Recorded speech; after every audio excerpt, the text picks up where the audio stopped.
power and decides that they now represent what the revolution is supposed to be about. And as I said, that was Walter Ronnie's vision. Walter Ronnie, his famous slogan when he was with the WPA in Ghana was "People's power, no dictator."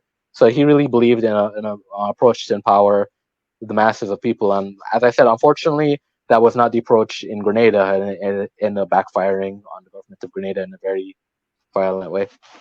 So, do you believe that democracy is the best form of government for African people engaging in self-rule?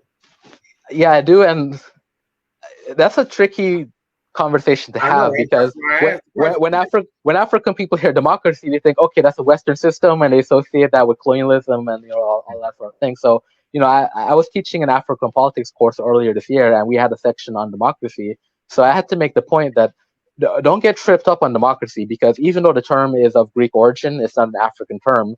What the term represents, the meaning behind democracy, we had that in African societies. We had many, and in the course I went through all the different examples of democratic institutions among African people. So that's why I said it's difficult to have, because I've noticed a lot of people when they hear democracy, they shut down. Particularly in Africa, a lot of people when they think of democracy in Africa, they think of like an alien system. Democracy can't work in Africa because it's a Western thing. So I think for me, when I speak about democracy being a system that we need to implement as African people, I'm coming from a perspective of, even though the word is a European word, the intention behind what the democracy is, what the word represents, we've had that in Africa.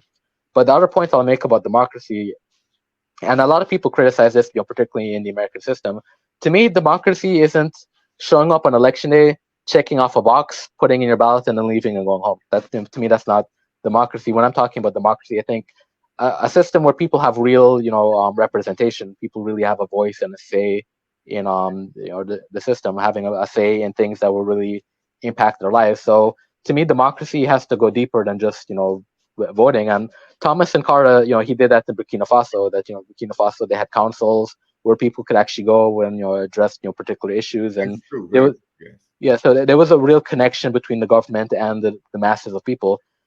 So, like I said, it's difficult because most people, when they think of democracy, they tend to think of the Western system of democracy, which isn't very democratic, particularly for African people. So, when I'm advocating for democracy, my vision of democracy, it's actually a system where the masses of people really are connected to the government and really do have a direct say in the government. But that section on democracy was interesting in African politics, of course, because I was giving some examples like that Oyo is a kingdom in West Africa, present day Right. Nigeria.